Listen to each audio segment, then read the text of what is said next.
So coming to the next session, we have SS Jairam Best Paper Award for Best Paper. I would like to welcome Dr. Alok Ganati, who is a honorary treasurer of IPSKC, also professor and HOD of MRMC Medical College from Kalaburgi, Karnataka, and also Dr. Venkat Kiran, who is associate professor of Guntur Medical College. He works as a chief med co of Dr. NTR Vaidya Seva, and is also a chief consultant of ECHS. We welcome you, sir. Thank you. Very good morning, ladies and gentlemen, and I welcome you all for this IPSOCON Nama Bengaluru. And I would like to thank the organizing committee for giving me this opportunity to chair this session, Dr. SS Jairam Award for Best Paper. So I think we have only one contestant, fortunately. So now I request my friend Dr. Alok Ganati to introduce. Fortunate or not. Okay. Actually, we had two presenters named, but one of them has not turned up. So, Dr. Shruti Agnihotri, Assistant Professor Psychiatry, Gandhi Medical College, Hyderabad. She is going to talk about the silent struggles, a nationwide study on the prevalence of sexual harassment among women in healthcare. If I may, before starting, this is a prestigious award, so let me go through the details of Dr. SS Jairam Award. See, actually, this is the sponsors are family of Dr. SS Jairam Bengaluru sponsored the award with the Corpus Fund. From this year onwards, IPS South Zone is allocated a financial support to make a reasonable corpus to enable an appropriate cash award. And the details of the award is presented with a cash award of rupees 10,000 in certificate. And the participants, all members of IPS South Zone who satisfy the following qualifications can participate in the competition. First order should be below 40 years. Previous winners of the award cannot participate. First order must present the paper. First order and at least 50% of the co-authors should be subscribing members of IPS South Zone at the time of submission of the paper. The first author must give a declaration that he or she is a member of IPS South Zone branch, quoting the membership number, and declare that the 50% of the co-authors are members of IPS South Zone. He or she should also declare that if at any stage, if the furnished details are not correct, the award committee shall have the power to cancel the award. So you may continue. Thank you. Good afternoon, respected The time is 10 minutes, so after that there will be a discussion. Sure. Thank you. Good afternoon, respected chairpersons and everyone present here. I'm Dr. Shruti Agnihotri, Assistant Professor from Gandhi Medical College. So the title of my study is The Silent Struggles, Prevalence of Sexual Harassment Among Women in Healthcare. So coming to introduction, sexual harassment includes overt physical behavior in the form of physical contact, rape, verbal conduct in the form of sexually colored remarks, derogatory jokes, use of obscene language or threatening language, proposals in the form of showing offensive content like pornography, sexual proposals. Overall, this creates a negative psychological and emotional work environment. Moving on to the legal part, IPC section 354A and with recent advances, BNS 75 section deals with the definition and punishment of sexual harassment. The prevalence of sexual harassment in various professions has been escalating in the recent decades. This is a report given by Center for Economic Data and Analysis, which reports that sexual harassment complaints have risen from 161 10 years back to 1160. So a majority of Indian women, that is 80%, have faced harassment at work. So overall, the research in the field of medicine, there's a relative dearth there, which brings us to the need for current study. This is a review of literature. There are a few studies done in other countries which states that majority of the participants, as you can see, 75% of 599 reported sexual harassment in their careers. Then it is an ongoing problem according to another researcher, which is going to be a possible threat for well-being of both the healthcare providers and also the patients. The last one is the only Indian study which we found, and this was done in Kolkata a few years back in only 4 medical institutions. It showed that power dynamics is the major reason for sexual harassment at work. At the same time, making women vulnerable to victimization, and also fear of consequences is the major reason why women don't report such incidences. This brings us to the aims and objective. We have aimed to study the prevalence of sexual harassment with the objectives of the study of sexual harassment to find out which is the most prevalent type of harassment, and also to study the awareness about laws and reporting. We have conducted this cross-sectional study over a period of 1 month. We got a sample of 380. We did the study with the help of Google Forms, which were circulated via different social media platforms among all the female healthcare professionals. We have included only female healthcare professions aged more than 24 years and after getting their informed consent. Excluded other professions. So we have used a semi-structured intake proforma for social demographic data. We included only basic information in that. Along with that, we have asked for their working hours, followed by a questionnaire, that is sexual experiences questionnaire at workplace. It is a 17-item tool. It is divided in 3 subscales of gender harassment, unwanted sexual attention, and also sexual coercion. So followed by that, we have included a few questions about if the participants have experienced similar accounts of harassment from their patients, staff, or any other person in the hospital. And also lastly, we have asked a few questions about awareness of POSH Act and any existing laws and policies at their workplace. So this is the methodology. With the help of Google Forms, we have collected a sample of 380, excluded 26 because they were not meeting the inclusion criteria. So overall, we got a sample of 354. This was followed in the end. We did statistical analysis with the help of SPSS, and we used descriptive stats and Pearson correlation. Coming to results, this is a table showing social demographic data. We got the sample over a wide range of age group. The minimum age was 24 and maximum was 55. So majority of them have finished MBBS, MD, and junior residents, senior residents, professors, and consultants formed the major chunk of the participants. So the majority of the participants were again from psychiatry, general medicine, followed by gynae. This is a breakdown of participants from different states. Majority from Telangana, however, we got participants from different states.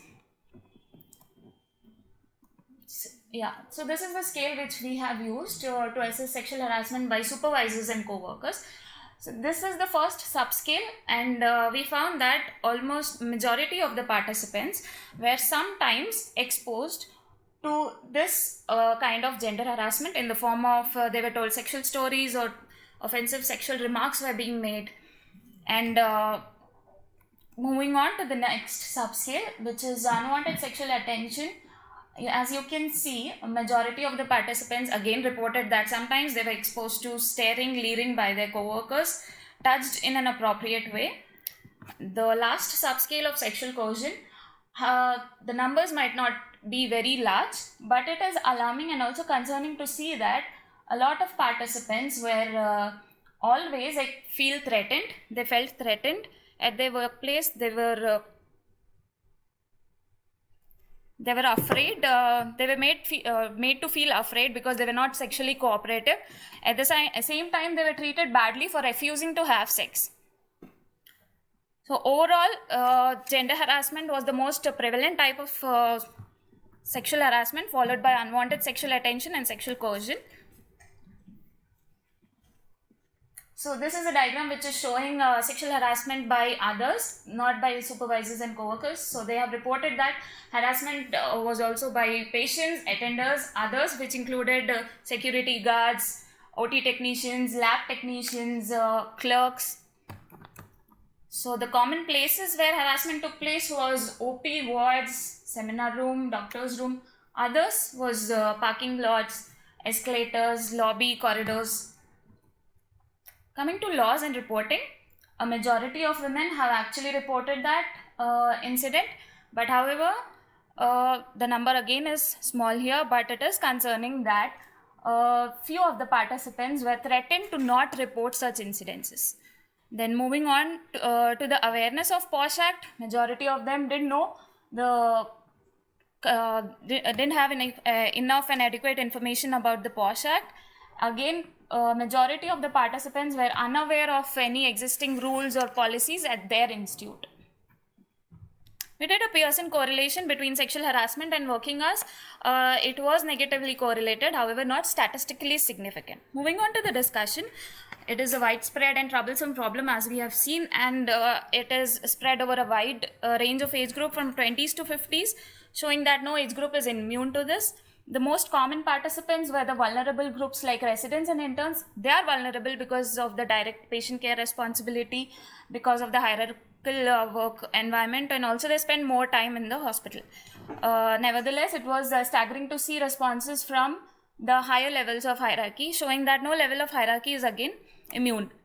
So the average working hours 8 hours in a day to 59 hours in a week, demanding workload leading to stress, burnout, and also increases the likelihood that they might encounter harassment, which was also reported in researches earlier. So on the questionnaire, we have noted that. Is it time? 2 minutes. Okay. So gender harassment was the most prevalent type, followed by unwanted sexual attention and sexual coercion. This is not in line with the researches done earlier, because we found that unwanted sexual attention and sexual coercion was more prevalent. This could be due to multiple reasons and not just for sexual satisfaction. It could be because the number of males were more in the than females, leading to imbalance in the power, leading to some kind of hierarchical environment, which might have led to a environment where experiencing such incidents is just become a part of job now. So we have also noted such experiences from other groups, which was not done earlier. As I have mentioned this, we didn't find any studies which have covered this. So coming to awareness, there is definitely a lack of awareness, at least in my state. During our UG training period or PG training period, we are never taught about any of this. So we are not aware of what exactly is happening. Not in my state. I have a few friends in other states also, like in Maharashtra. They have mentioned that they are not very aware, because obviously there is lack of proper adequate information about what are the existing policies in their institute, and overall what can a person do when they are exposed to such experiences, which might make them more vulnerable in future. Limitations is a small sample size. We cannot generalize the findings. Also, the questionnaire is self-reported, so there can be corresponding bias. Conclusion is that sexual harassment is a violation of human rights. So it can lead to absenteeism, it can lead to poor quality of work, poor quality of work, hostile work environment. Therefore, recognizing is important, because a lot of people have this perception that such experiences are rare in medical healthcare. These are my references. I would like to end my presentation. Thank you, Dr. Shruti Agnihatri. Now the topic is open for discussion, and I humbly request the women in our boardroom to raise the questions of their own. The psychiatrist. Yes, I have a question. I have two questions actually. Yes. Number one, was there any qualitative data which was elicited? No. No. If no, would you like to, if you want to continue this project and do a study based on whatever you've got, would you do a qualitative study? Yes. What would be the advantages of that? Maybe we can generalize the data, or it might fill the gap of the existing gap which is already there in this field. It might add there. What about how did you actually design the questionnaire? Because see, you would have in the Google form you have put certain questions. Yes. On the basis of what you have formulated those questions. So the first part was about socio-demographic data, because we didn't want to take any personal information. We just asked about their state, their department, and then followed. No. I'm asking you specifically about the questions related to this. Related to Yes, just section. not socio-demographic data. Yeah, that is okay. What all questions did you ask? And those questions were based on I mean, did you do a pilot study or something, and or did you go through the review of literature and then formulate it? Yes. Yeah, what So, questions were specifically based on the asked? review of literature, these kind of studies were done in other countries, predominantly in US. So we found the questionnaire there, and in that questionnaire, as I mentioned, there it is divided in 3 subscales: gender harassment. So questions based on your if they have been told any suggestive stories. If sex has been discussed, then followed by that unwanted sexual attention in the form of staring, leaving, touching inappropriately, asking out repeatedly in spite of saying no. Followed by that, there were questions on sexual coercion. That is, if they have not cooperated, then what were the kind of reactions they got from their superiors and co-workers. This scale was only for superiors and co-workers. Then followed by that, we also added questions that have you experienced similar account of harassment by patients, by attenders, by any other person. They can mention in the Google form. Yeah, so basically, what I'm trying to ask you, when this is a suggestion in your future studies, probably. See, there are good books. It's a handbook of gender studies scales, which has multiple of these scales, which are standardized instruments. Okay. So I think when you are doing a Google Forms study, it is better to, they're all freely available scales. They need not be bought. So our gender study scales are developed internationally, and some of them are available even in local languages. Okay. So always translation, back translation can be done, and it would be better those scales are used, because the data which will be derived out of those would be much more, quality wise, they will be much more superior. We actually got a few more tools, but they were very long, 60 to 70 questions. And I don't think people will have that much attention to fill Google form for 60 to 70. That is the reason we had included this one. Thank you. Any other questions? I have a question. In your study protocol, is it all? Yeah, in this study protocol, once you identify people who have spoken about the harassment, what was there after that? What was there in the plan? So you got so many people Yes, said about sexual yes, harassment yes, at yes. workplace. So in the protocol, there are certain things. Once you identify these people, what was embedded in the study?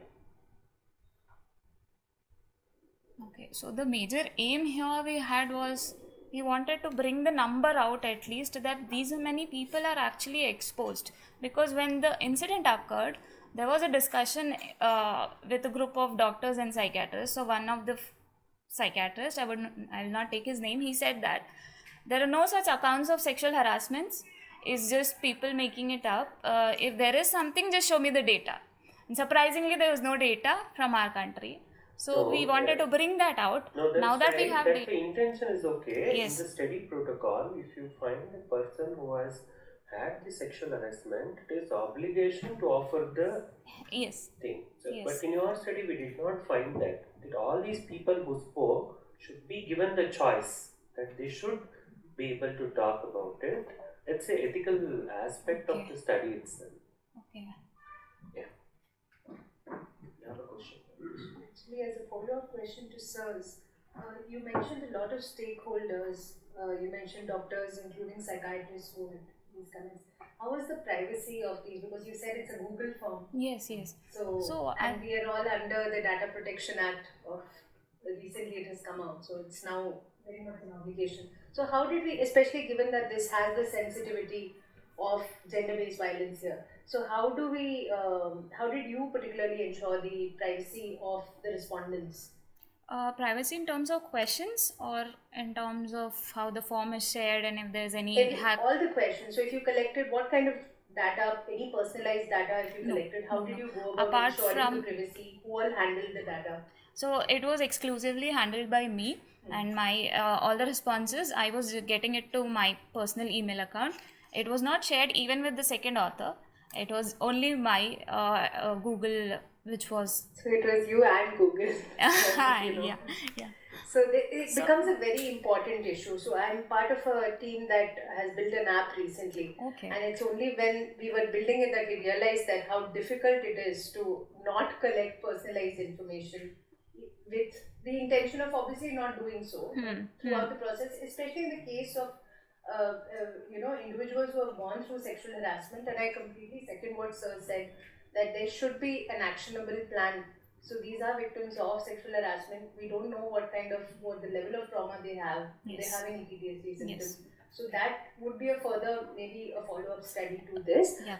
The other question that I had was, how difficult, in your opinion, is it to enforce POSH in the healthcare space as compared to other structured work atmospheres?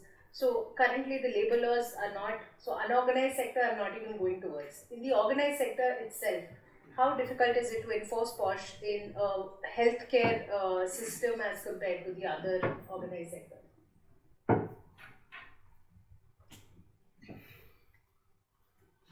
First of all, lack of awareness about it, not just by the females who are working, but also by the authorities. That a lot of people were like, does it even cover doctors? It was the question. They're not aware that it also covers healthcare. So lack of awareness is the first challenge for ensuring that POSH is implemented in healthcare. I think that must be taken care of first. Only if we cross that, maybe the next challenges might come up. Yeah, I have, it's not a kind of question, but Doc, you're working as an assistant professor. So, what is these are the hurdles that you're going to encounter. See, what is your message? How do you want to spread the awareness properly? And what do you do in your workplace? After, I am definite that you want to offer help on a larger scale. If we start at our workplace, that's how we want to spread the message, right? So, what is your take-home message? Very briefly. Take-home message would be, How do you want to spread the awareness about this? Handling the situation. This was the major reason we conducted the study, so that we can spread some awareness. How do you want to do that? I would, in your college, in your hospital? in my college, probably by ensuring that there's a safe space where someone can come and talk about the experiences that they are going through. That would be the first thing that I would do. A safe space, providing them a safe space, because there's fear of judgment, fear of their losing their job, or multiple things going on. So providing the safe space where they can come talk about it, that would be the first thing I would want to do right now. So information and education. Yes. Yeah, thank you. Any more questions? So very good presentation. Thank you, sir. Very well done. One more thing, the offenders for this, did you have any data related to it? Who are the most common people? What age group they belong? What kind of educational level they have? At what level of work they are working? No, sir, we did not take all those details. We just asked who are the people who were the perpetrators here, but further details we did not include that. Because it was an online study, I wanted to keep it. At least if you know, then you can target the specific population, create awareness among them, and those things you can think in future. Sure, we'll consider that. Sir wants to ask a question. Yeah, what do you think about the role of the harassment committees, which will be statutory requirement for all the institutions now? How should they work on it? First thing, as I mentioned, information, education about the. Does it have a role to play? Because what's happening is that most of the places, they just come whenever there is a complaint. They are not more reactive committee rather than a proactive. Any suggestions for that?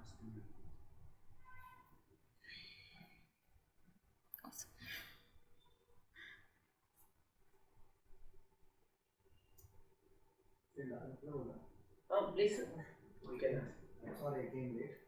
Wonderful.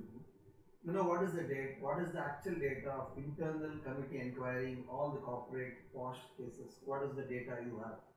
What is actually happening right now? The data, if you look at the POSH, there are POSH in all corporate Yes. Right? I do Yes. not know in medical college sector of institutes they run the. I mean, I can tell you from the experience in clinical practice. I mean, unfortunately, we see them as well in our clinical practice. But what is the outcome of the top corporate companies internal committee? They'll go through internal committee program. They have their own committee first. Then what is the outcome after the idea? What is the usual what they do for an employee? Small employee, big boss, super man. So what happens with the? What is the current status right now, at least in Indian context scenario? So what is the result of if there's what is any? the committee outcome, internal committee outcome? Sir, will directly are the same thing. Are they proactive? Are they reactive? What do they do? What happens at the end? In other professions like IT, they are very proactive, reactive there. They take strict actions. That is what at least I have read online about it. Unfortunately, But what happens? They say they will repeat it. How will you? it depends on the hierarchy. If it has been done by a boss, No, I think, I apologize for interrupting. See, the thing is, you have done a study, but I think you need to build up your experience in working at the ground level. And then this study would be really meaningful. I understand that you are very young and, you're still at the, building up your experience. But unfortunately, as they rightly pointed out, it is always a reactive situation and they will not be proactive anywhere, not just in medical colleges, not in even in organizations which are really they have a name and their name can come in paper. Then also it is just a reaction, impulsive reaction, and later everything becomes cold. I think this is the reality we need to face, and we need to work through those barriers. As each question whoever has asked, I think has a point for you to incorporate that into your study. sure. It's true. See, what is happening is that I knew that you will not be able to answer that thing. That's not part of the presentation. But what I thought is that because this issue has come up, most of the statutory requirement that all the institutions should have a committee, committee based on the Post Act. But what is happening is that a lot of people even do not know such a committee exists. Correct. So I think this forum is good enough to raise this issue, because unless it's that based on this report alone, how can we use that data for further study about qualitative? Agree, but more than that, it can be fed back to the at least your college committee and say that be proactive. The committee can have a workshop for people to see that there is a committee existing, how to complain this. Because they have kept all the boxes, but I have not found a single complaint in any of the boxes. I'm talking about a part of solution. Yeah, Every study should become a part of solution. yes. So, a lot of places they keep the box, but no complaints will be there. And so, if the committee ensures that there is a process, and that will work out. So if I may just add one point to what sir said, that it also, sir, the sensitization, I think one very important point that you said that has been a learning experience from a very personal experience of handling such complaints as well, has been the comfort of the individual. Usually the level of distress that they come with, then to sit in front of a bunch of strangers and rehash the whole story.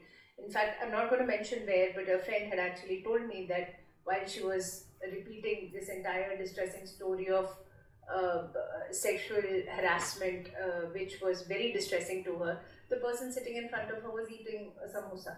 And that was extremely disturbing to her, and that she was crying and this was happening, and it has added on to the trauma that she had. And she spoke to me because I'm a psychiatrist.